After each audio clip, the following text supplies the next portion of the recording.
Hari Om. And the lights are numbered. Let's start with the prayer.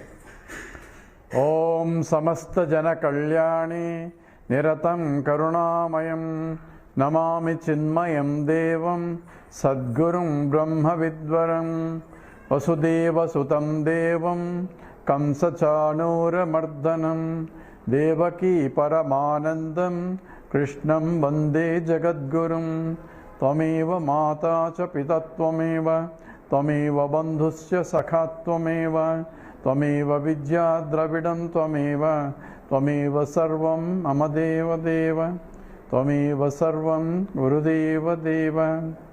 Hari Om.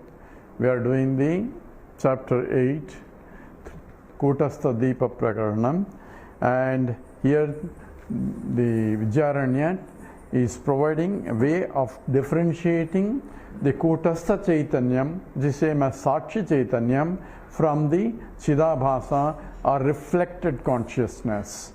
So the way it's been done is that whenever a knowledge of a particular knowledge occurs, a knowledge occurs in the form of a vritti, and vritti is a thought, and thought forms either by the external perceptions or internal perceptions. So we have two categories: external perceptions occurring when the senses go out and grasp the object. So objective knowledge from outside, so bahi, outside the body. So bahi means with reference to the body. So when it goes out, and when I say I know this is a pot, using an example of a pot, say this is a pot. So this is a pot, and that forms when the mind travels along with the senses and forming a thought in the mind. And the senses gather the reflected attributes of the object, and that reflected attributes of the object forms a vritti, and called vritti vyapti, means as though the object is being pervaded by the thought, and that is called vritti vyapti. And vritti is a thought rising in the mind. So vritti is the modification of the mind, is called vritti. So any modification of the mind is a general consideration of vritti. Here it is a vritti of the thought, but the contents of the thought is nothing but the contents of the attributes of the object. And when the thought forms, and being it is a subtle material, and being and pure consciousness, close the door, Jayanti,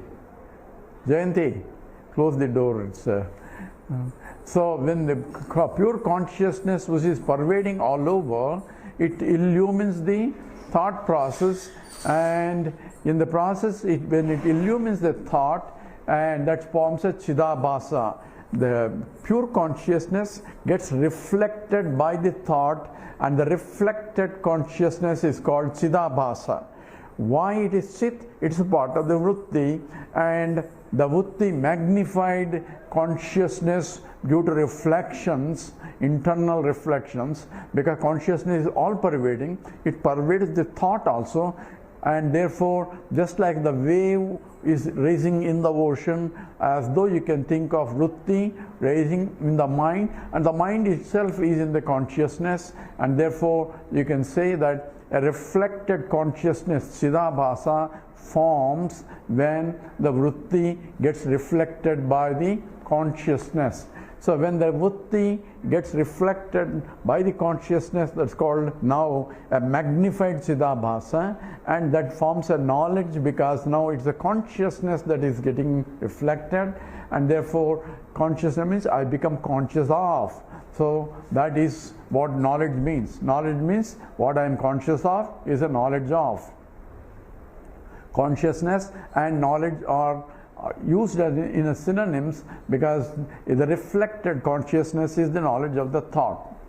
So when that means this is a pot, this is a chair, this is a table, all those information comes into picture, and in the process spontaneously raises a knowledge, that is the jnatrutvam, or the knowerness Knowerness is jnatatva.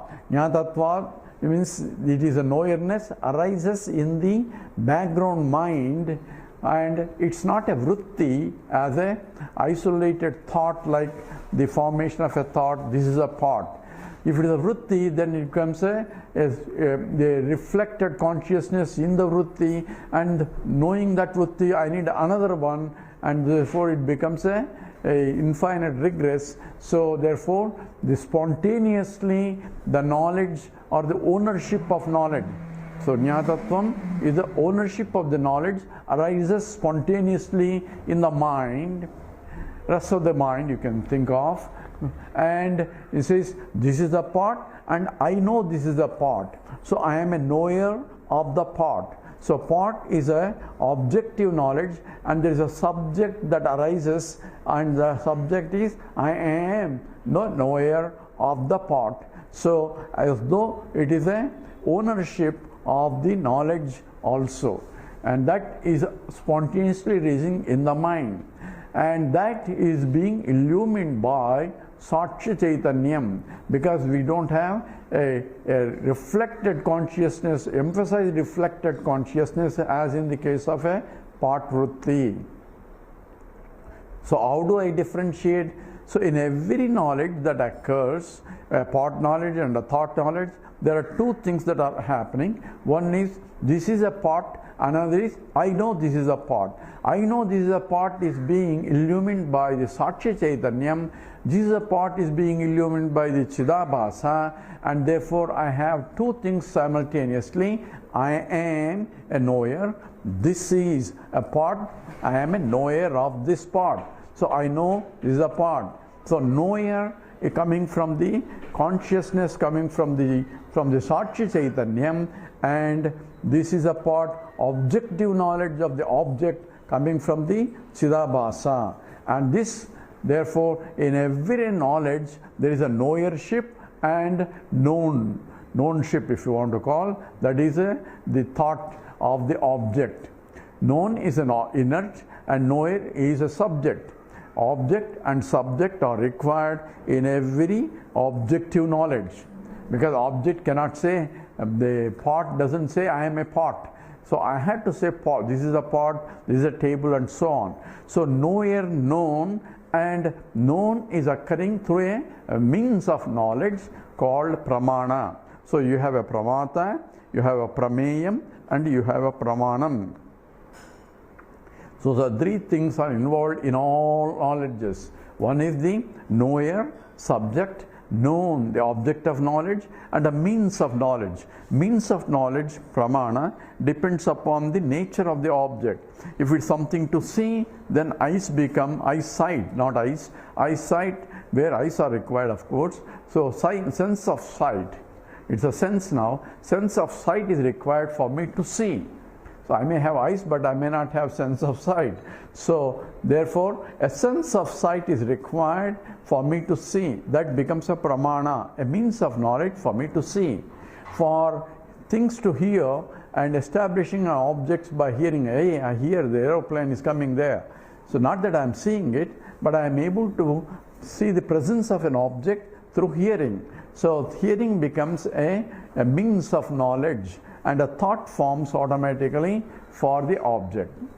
So for every object we have a prameyam. Prameyam is an object, and object pervades by the senses through the mind, forming a vritti. So vritti vyapti is essentially an object which is now forms a subtle object, may be a gross, but the mind, the thought is a subtle, and the transformation of how a gross object is forming a thought in the mind, only Vedanta is telling you, because through the senses a formation of the mind occurs. No objective sciences cannot understand this, because objective sciences, the tools are too gross in order to analyze the subtle, which is thought. So subtle material, which is a thought and the mind, cannot be analyzed through the gross tools. Therefore, by not able to analyze, we cannot say it's not there, because your equipments for analysis are not convenient or suitable for the analysis. And even subtler is consciousness, and that itself is more difficult to understand and analyze through the objective tools. Just because I cannot analyze it doesn't mean that it's not there. It's because of that only I'm able to analyze anything. So all that should be understood. So objective scientists, whether it is a quantum mechanics or classical mechanics, and doesn't matter, it cannot analyze the subject, which is conscious entity, and that is too subtle for the analysis using the tools that are available. Now the Chidabhasa is now magnified as though whenever the vritti is formed, and in that background there is a Sakshi Chaitanyam, which is Jnatatvam is arising, knowingness is being arising from the Sakshi Chaitanyam or Kutastha Chaitanyam or from the Brahma Chaitanyam. This is for the external objects. Internal objects also similar things happen. What are the internal objects? All the emotions come internal objects, where the senses are not involved. This is the definition for internal. The senses can go outside only. That essentially the Lord has provided, only they can go out. So through the senses I cannot know. So I am seeing anger because I am seeing it, I am smelling it, I am touching it, none of that. It's only I know that I am angry, I know that I am in love, or I know that I am having this desire, I want this and I don't want it. Likes and dislikes, desires, and all the emotions, kama, krodha, moha, Mada Matsarya, Kama, Krodha, Moha, Mada, Matsaryas are, they're called 6, the enemies that we have. All are internal perceptions, including happiness also. Because I am happy, how do you know? I know I am happy. So happy mood, how do you define happy? You can ask for Google and ask for what is happiness. You get all sorts of answers. Vedanta clearly defines what is happiness also. What's happiness? Happiness comes, you remember, Ananda comes by a reflection of pure consciousness in the mind. And I'm not happy all the time. I'm only rarely happy. And most of the time I'm suffering. So why is that not reflection occurring all the time? For Ananda to get reflected and for me to notice it, that Ananda can be noticed only when the mind is calm and quiet. Then the reflection of Ananda also occurs, because Satchidananda is Sat Chit Ananda, and Sat alone is reflected in the inert objects. Sat and Chit are reflected by the subtle materials like mind, buddhi and so on, and Sat and Chit and Ananda, all three are reflected in the subtle material when the mind is, the pool mind is calm and quiet, serene, without any perturbation. Then happiness also gets reflected. So happiness is also internal perception, where this kind of happiness, I am happy because of, I had fulfillment. The mind has temporarily quietened because of where the mind is, desire is fulfilled. So it becomes temporarily quiet or calm, and therefore there is a reflection of the Ananda also. Therefore I say I am Ananda, but I am Ananda because of what? Because of fulfilling this desire. So whenever I get fulfilled of my desire, I am happy. So I want to be happy. What I am searching for is happiness, but I am searching for happiness, and I get fulfilled happiness only when my mind is calm and quiet. And I find that mind is calm and quiet whenever my desire is fulfilled. When the desire is not fulfilled, I get angry also. So krodha comes, and then I get a delusion, and from that the mind gets dissipated, and I lose the discrimination also. That's what Jhayato Vishayan Pumsaha Sangaste Shupajayate Sanga Sanjayate Kamaha Kama Krodho Bijayate Krodhat Bhavati Sammohaha Sammoha Sruti Brahmaha Sruti Brahmsa Buddhinashaha Buddhinasha Pranasyati. So Krishna says how the stages of how mind goes through. Says jayato vishayan pumsaha, by constantly thinking about it. Vishayan jaya, by constantly thinking about an object, I get a desire, intensified desire. So jayato vishayan pumsaha sangaste shupajayate, I get attached to it, I want it, and sanga sanjayate kamaha, that gives rise me desire to possess it. So kamat krodho vijayate, from the desire anger will come whenever the desire is not fulfilled, or whenever the obstacles are there to get my desire. So krodhat bhavat sammoha, the anger can lead to delusion. Illusion is I am not able to see things as they are, because a deluded mind cannot really analyze. The viveka is lost. And sammoha sputi vibhramaha, I lose the memory and I behave as though that the memory is gone. That means I know she is my mother, I know father, I know this is, and that memory is gone. I behave as though as an animal, or worse than an animal. And sammoha sputi vibhramaha sputi brahmsa buddhinasha pranasyati. So one has gone downhill. How do you go uphill? Krishna doesn't say it. Shankara says, in fact, satsangatve nissangatvam, nissangatve nirmohatvam, nirmohatve nischaratatve jivan muktaha. So satsangatvam, by having a constant company of a good. What is a good? Satsangam says that which is where Sat alone is there as the essence. Sat means the Brahman, or that which points me in the direction of the higher reality. That is where the mind becomes, when it goes higher, it's called devotion. Love for the higher is called devotion. Love for the lower is you are falling down, right? Because it's a lower. So when you are going down, you are falling down, and that's called lust. And love for the lower is the lust. Love for the higher is the devotion. What's the higher? What's the lower? When the mind becomes calmer and quieter in the devotion, mind becomes very calm and peaceful. That's what is higher. Lower is mind gets agitated more and more and perturbed, and I lose the tranquility, peace of mind, because it's whenever falling in love, I am falling down. Therefore, mind gets energetically dissipated. I cannot eat, I cannot sleep. All those things, that is going down. Whereas the mind becomes, in the devotion, mind rises up. Whereas in the lust, mind falling down. Though depending upon what is higher and what is lower, this is what the definition of higher and lower is. Where the mind becomes higher, and so love for the God will make you higher and higher, and towards that the mind becomes calmer and quieter, and that's what is called a devotion.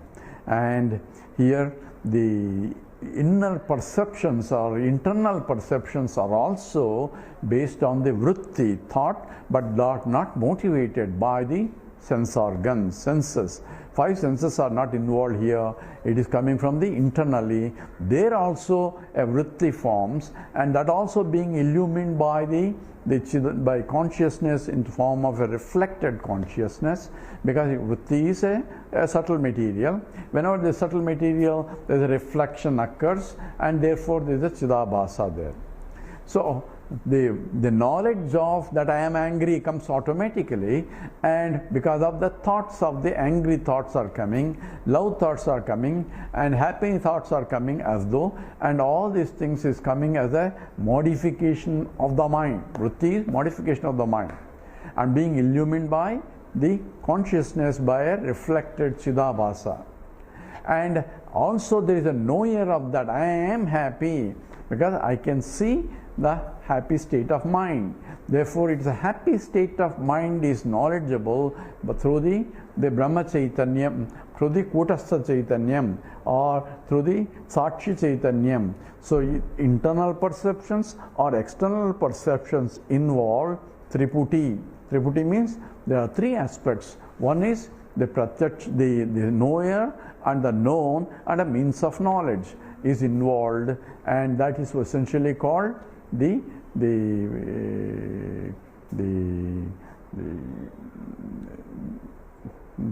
Jnanatvam, which is Sakshi Chaitanyam, and the perception of a particular, which is Chidabhasa, and that's what been discussed in terms of up to how the knowledge takes place and how Chidabhasa and Sakshi Chaitanyam are involved in every knowledge.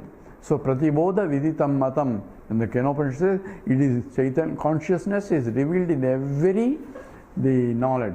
In the knowledge of the Chidabhasa, reflected consciousness, there has to be original consciousness that is getting reflected. Otherwise, you cannot call it a reflected consciousness. So therefore, Chidabhasa involves Chit Abhasa. So mind is involved, the consciousness is involved, and the reflection is involved. All three components involved. There is a OC, original consciousness, which is Sakshi Chaitanyam. There is a reflected consciousness, that is Chidabhasa, and the Vritti. These three things involved, and therefore there are two conscious entities, and one the material, which is inert, that is called object, that is called in this case the thought, which is nothing but the object outside. So that all two consciousness and the Vritti are involved in the Chidabhasa. And since it is the reflected consciousness is overwhelming, I call it only Chidabhasa is the one I notice. Whereas in the case of the knower, the conscious subject, the subject is not another thought, but it is the reflection of pure consciousness in the quiet mind. And that is what is called the Sakshi Chaitanyam. So analyze not leave the thought because it's too strong to analyze the thought, but analyze the knower in every known. So in every knower, there is a knower, known, and the means of knowledge. So concentrate on the knower, analyze the subject, and the subject cannot be analyzed using objective tools. Why? Because it's not an object. So subject can only be analyzed by contemplating the nature according to the Vedantic tradition. Subject is analyzed because there is a mind pool, and mind itself is inert, but there is a reflection of the mind pool, and that is being illumined as though consciousness. So there is a Chidabhasa also in the mind pool, with even when there is no thoughts. There is a mind, and the mind is being reflected or known by the reflected consciousness. But we are saying it is Sakshi Chaitanyam. Vidyaranya uses it is a Kutastha Chaitanyam only because the dominant part is the consciousness coming from the OC, and the Chidabhasa part is in the lower stage. It's not dominated. So predominantly it is Sakshi Chaitanyam. In the case of particular knowledge of the Vritti, predominantly it is a Chidabhasa, reflected consciousness, and this is what to be analyzed in the reflected passes. This can become useful as a meditation, provided I shift my attention from the reflected consciousness to that because of which things are reflecting, because there cannot be reflected consciousness without the original. So looking at the reflection and the reflected consciousness cognitively, intellectually, using a viveka, there has to be pure consciousness because of which reflection is occurring. That shift in the attention, therefore cognitively I have to see that I am that pure consciousness because of which the reflection is occurring, because of which knowledge is taking place, knowledge of the whole world. So looking at the world, perceiving the world, I can see myself as it is nothing but my own consciousness reflecting everything. How do I need to see myself? Then do I need to light that one? He says no. It is the self-conscious entity, it shines by itself, but as objects, it has to be reflected. That's what is essentially Sakshi Chaitanyam versus the Chidabhasa Chaitanyam. It says, Natatra Suryo Bhati na Chandra Tarakam Nema Vidyuto Bhanti Kutoya Magnihi Tameva Bhanta Anubhati Sarvam Tasya Bhasa Sarvamidam Vibhati.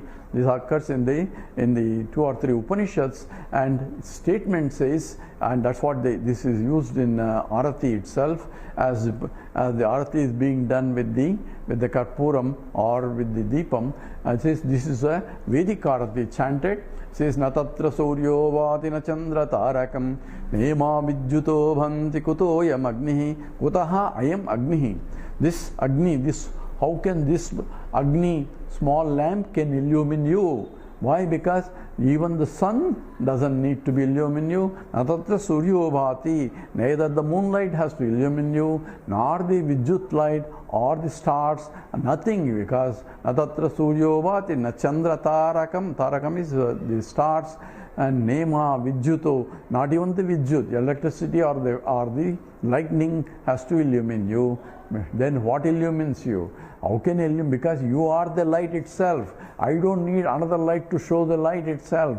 You are the light, because of which everything is lighted.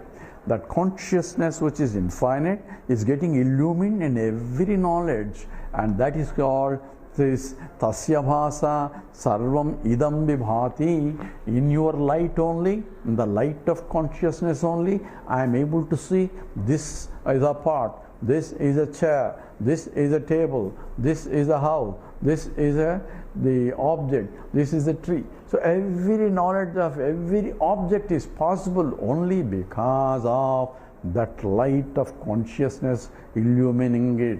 And I don't need another light to see it. The very fact of illumination has to shift my attention that what is being illumined to that because of which it is illumined. So in every knowledge, it is there because of which I am able to be conscious of. Shifting my attention from the object to the subject, because of which I am the knowledge of this, knowledge of this, knowledge of that, is essentially a meditation, is essentially abiding in that, is a self-realization. All that is implied here in this systematic analysis. This 8th chapter comes after 7th chapter. In the 7th chapter, what was discussed is Atma Chet Vijaniyat Aham Asmi Iti Purushaha. Analysis of the Brihadaranyaka Upanishad says you have to inquire into the Atma, and that is done using a 7 steps process there, where starting with Avidya to Avarana, to the Paroksha Jnanam, then Aparoksha Jnanam, then Dukkha Nivrutti and Sukha Prapti. So in between we miss something. There should be 7 steps. One is Avidya, then the Avidya causes the Avarana, then Vikshepa, projection, then that can be resolved through Vedanta Sravana, that's called Paroksha Jnanam, then Vedanta Sravana involving Mahavakyas, Aparoksha Jnanam, then comes to Dukkha Nivrutti and Sukha Prapti. These are 7 stages of not the stages, 7 aspects involved in the evolution to arrive at who am I, what is this world, Brahma Satyam, Jagan Mithya, Jivo Brahmaivana Paraha. All that is being analyzed here.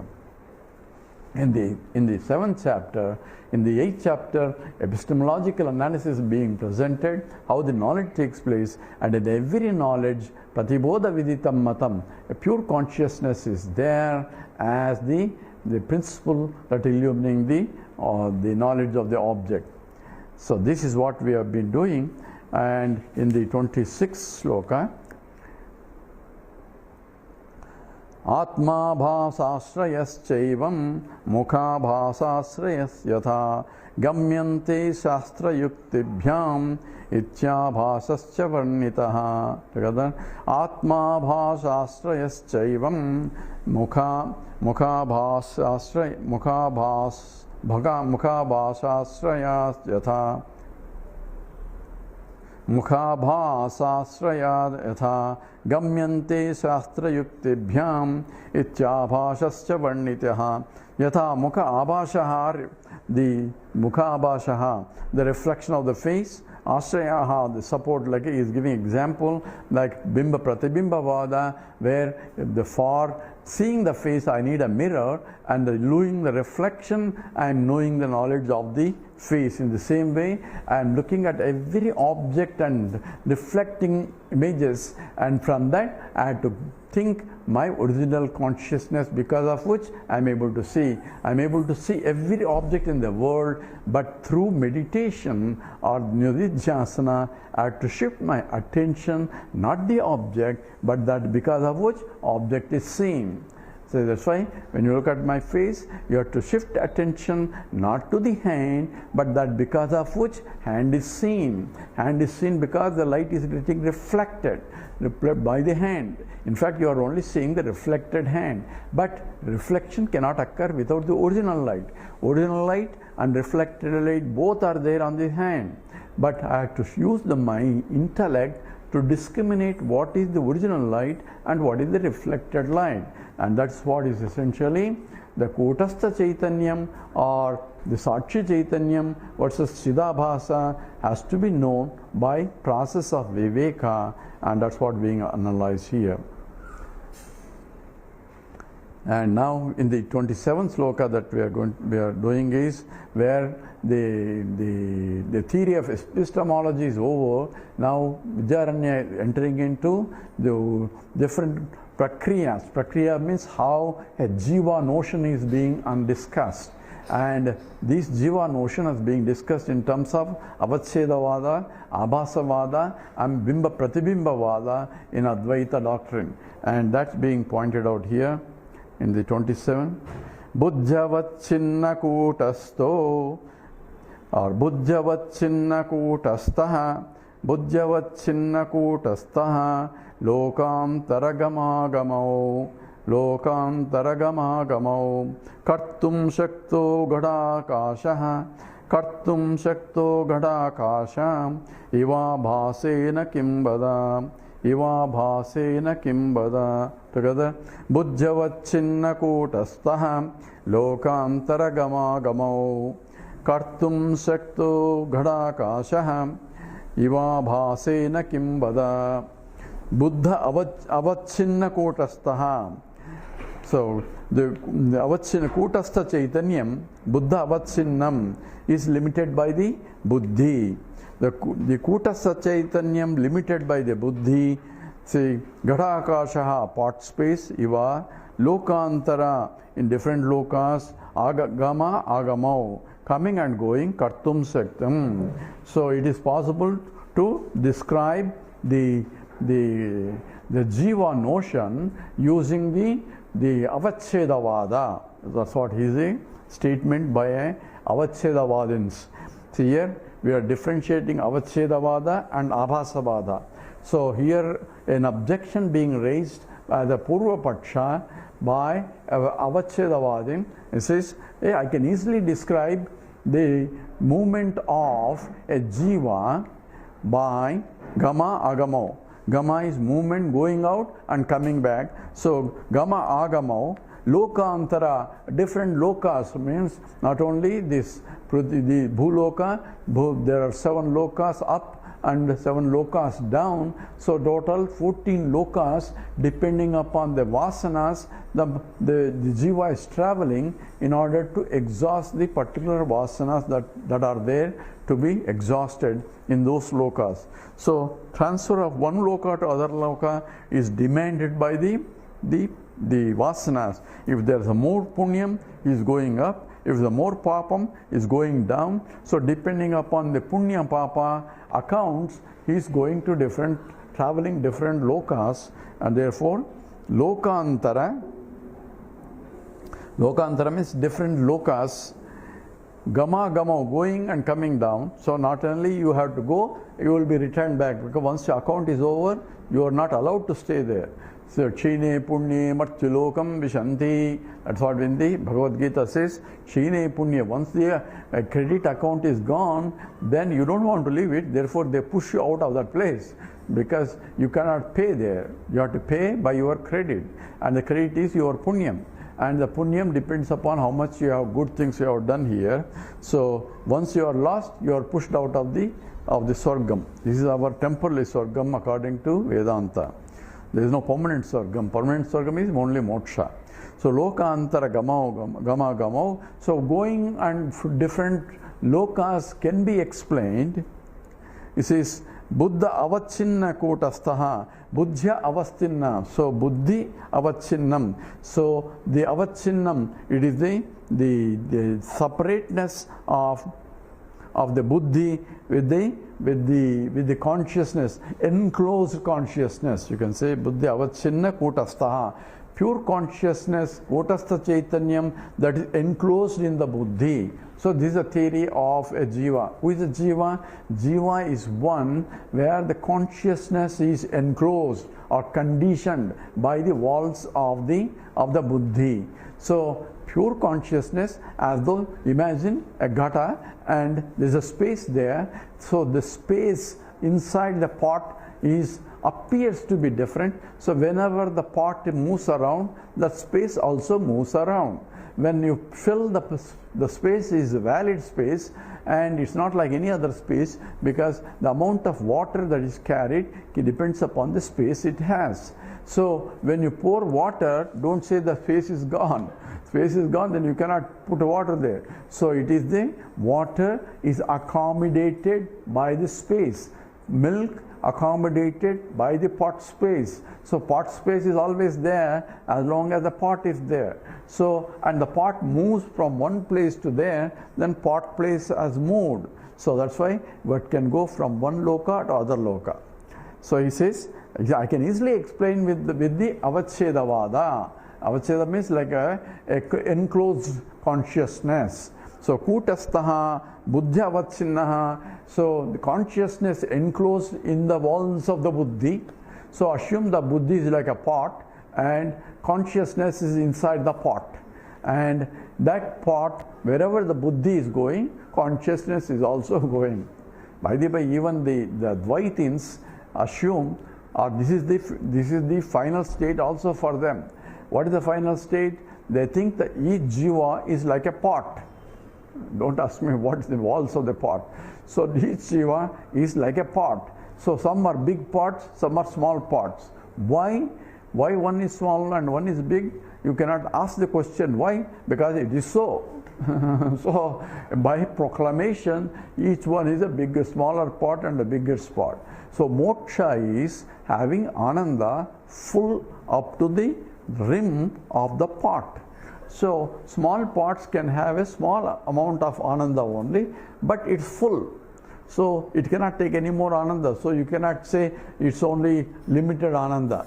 It is that much it can take, it will take, and it's happy with it. If you pour more, it will overflow only. It cannot take it. Whereas the bigger pot can take a lot more happiness. And even smaller pot can take even little less. So each jiva, the happiness scale varies depending upon the size of the pot. And that's what Advaita philosophy is, because the moksha is having Ananda up to filling your pot. And as we said, why I am small and the other fellow is a big pot, that you cannot ask, because it's his nature. So therefore, it is a proclamation or axiomatic statement that each of the different size pots, and in the Advaita, these are the happiness that are different. Because that's what Taittiriya Upanishad says. Because Manushya Ananda is different from Gandharva Ananda, is different from each Anandas that are big scale by scale all the way up to Prajapati, because their pots are bigger. That's all. So that is Advaita. So here that is not that pot we are talking about. It is an enclosed buddhi, and therefore buddhi is like a wall, and consciousness is conditioned, and the consciousness inside the walls is not different from the consciousness outside, and consciousness is indivisible. Therefore the Ghatakasha is not different from Mahakasha. The pot space is not different from the total space. Only confusion is, according to this, Ghatakasha thinks are only this much and Mahakasha is different from him. That is what the Ajnana is. Knowledge is Ghatakasha, that means pot space, has to recognize I am the total space and the space is indivisible, and therefore Aham Brahmasmi has to be recognized. Well, in the pot only, you don't have to break the pot. If you break the pot, it is part of the total only. So, while living in the pot, I can recognize, pot space can recognize I am the total space. So, I can make this theory completely, and the Jiva can travel all over the place with the different lokas and all that. So, Kartum Saktim, Ghatakashaha, Iva, Abhasena Kimbada, then why are you being, the two things only I need. One is the Buddhi and space, accommodation by the space. So, space and the Buddhi, the Ghatakasha and Ghatam wall, that's all is needed. I don't need a reflection of the space, is not there. There is no reflection there. It is a directly space. And whereas you are bringing the three things, not two. You are unnecessarily bringing additional things and making things complicated for me to understand. So this is the Avachedyan's objection for the Chidabhasa theory of Abhasavada. So Abhasena Kimbada, what is the need for bringing a third factor in order to make things complicated? So what is the third factor? What is Avacheda? According to that, as we mentioned, pure consciousness is all over, and the mind, subtle material is the mind, Buddhi, and Buddhi has a capacity to reflect the consciousness, because that is like a mirror, and therefore that pure consciousness gets reflected, and therefore that reflected consciousness is called Chidabhasa, and therefore we have three things. One is pure consciousness, original consciousness, OC, and reflecting medium, that is RM, reflecting medium, RM, that is Buddhi, and reflected consciousness, Chidabhasa. We have three things instead of two things. You are making more complicated. So why do we need a unnecessarily third factor, like a fifth leg in the chair? Maybe four leg will do. Instead of that, you are making life complicated and making us study a lot more. That's what the objection by the Purva-Pakshin, by coming from the Avachinnavada. What does Abhasavada will say? He is going to talk in the next sloka, which we will take up in the next class. We'll stop here. Om Purnamada Purnamidam Purnat Purnamudachyate Purnasya Purnamadaya Purnameva Vasishyate. Om Shanti Shanti Shanti. Harihi Om Sri Gurubhyo Namaha. Harihi Om.